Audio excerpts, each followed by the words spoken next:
tayo ngayon sa Mindanao Avenue para mag-update sa ongoing construction ng Metro Manila Subway as of March 14, 2022. So nandito tayo ngayon sa Mindanao Avenue, dito sa tabi natin ng subway station ng Metro Manila Phase 1, Quirino Highway Station.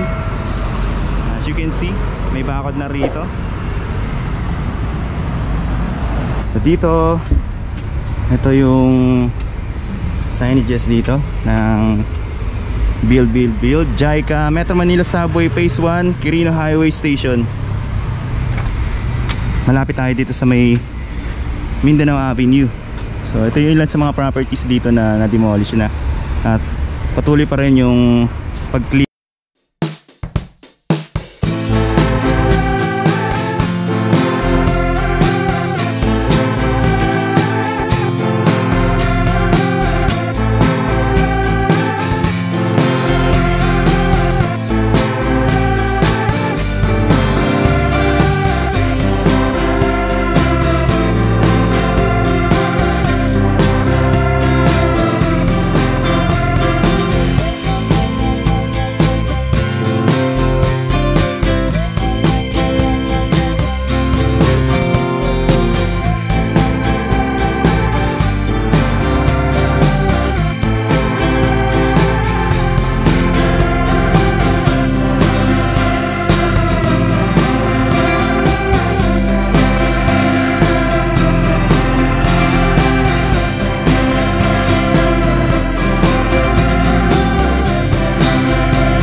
Pangalawang stasyon na Metro Manila Subway. So ang unang stasyon ay doon sa may East Valenzuela, tapos dito naman yung pangalawa. Bali, pangatlo sa may Tandang Sora, and pangapat yung sa may North Avenue.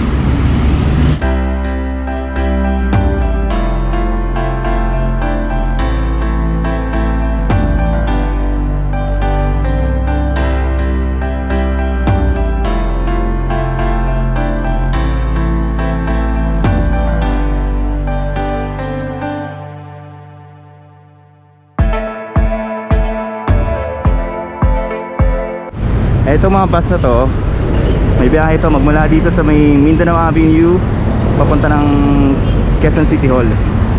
So magmula dito sa pangalawang station ng Metro Manila Subway, kung saan dito nga itatayo sa may bandang itong building na to, kapag na-demolish na raw to, dito na itatayo yung susunod o yung pangalawang stasyon ng Metro Manila Subway. Supposedly dapat ito yung unang station, pero binago yung plano at ginawa na doon sa mismong East Valenzuela yung unang station, and at the same time yung depot. Kaya pupunta tayo ngayon doon at papasadahan natin dito. Mapapalaban tayo sa traffic. Hindi, dito naman pala tayo dadaan sa baba. So maganda na merong underpass dito na may madadaanan tayo, so hindi na tayo pipila dito sa traffic.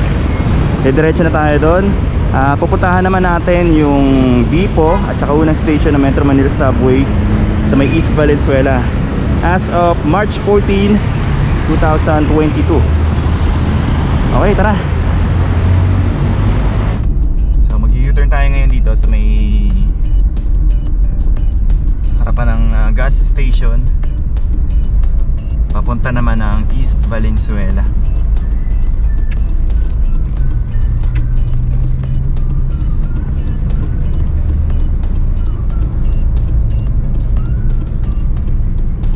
Okay.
dito sa kanan, ito yung nandito pa rin yung mga truck. Makikita natin dito, nandiyan pa rin yung mga truck, yung mga trucking nandito pa rin.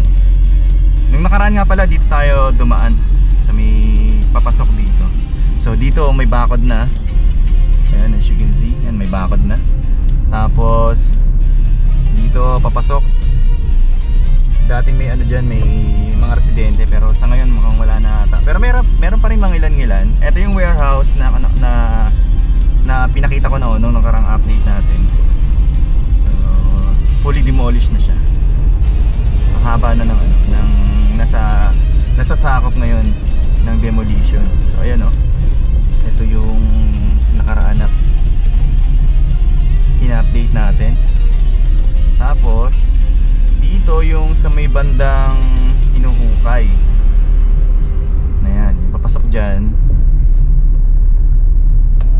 Itong bakod na to, nandito yung kung saan na doon na ilalagay yung tunnel boring machine, yung sa may hukay. So nakabakod na siya. Dati kasi noong unang best na ina-update natin etong Metro Manila Subway, walang bakod to, open lang to. Parang ganito lang dati. So, sa ngayon, eto na siya. Nakabakod na. Tapos, dito naghukay pa rin sila, oh. Yun, oh.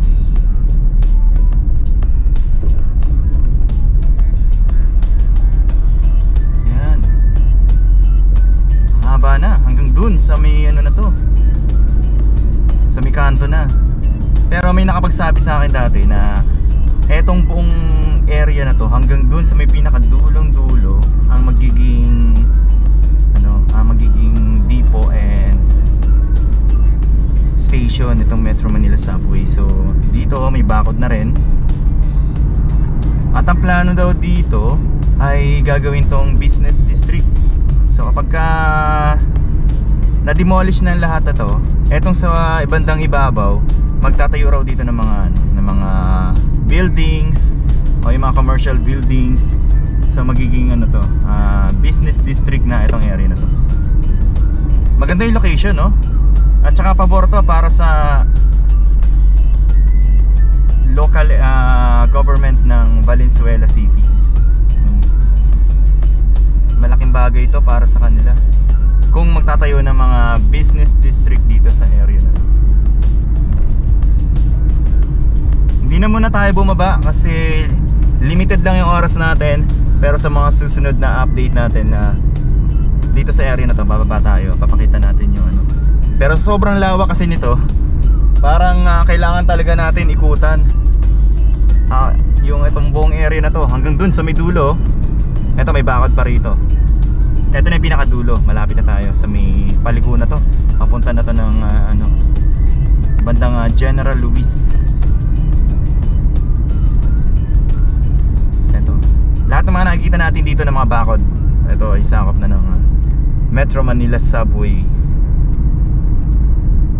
Tignan pa natin yung banda rito. Ayan, may mga bakod na rin dito. And nakapaghukay na rin sila dito. Kasama rin ito, siguro ito medyo iuhuli-huli na to, itong mga warehouse dito sa may pinakadulo na nitong Valenzuela Extension. So babalik na tayo at iikot ulit tayo dito. So hanggang dito na muna ang update natin sa Metro Manila Subway as of March 14, 2022. Maraming salamat po sa pagsama sa akin today. And mas asahan natin na mas marami pa tayong i-feature sa ating YouTube channel ngayon. Mag-a-update tayo ng iba't ibang area, yung mga government projects and yung mga magagandang lugar, pupuntahan natin yan. So maraming salamat. And magkita-kita po ulit tayo sa mga susunod pa nating updates. Thank you so much and God bless po sa inyo lahat.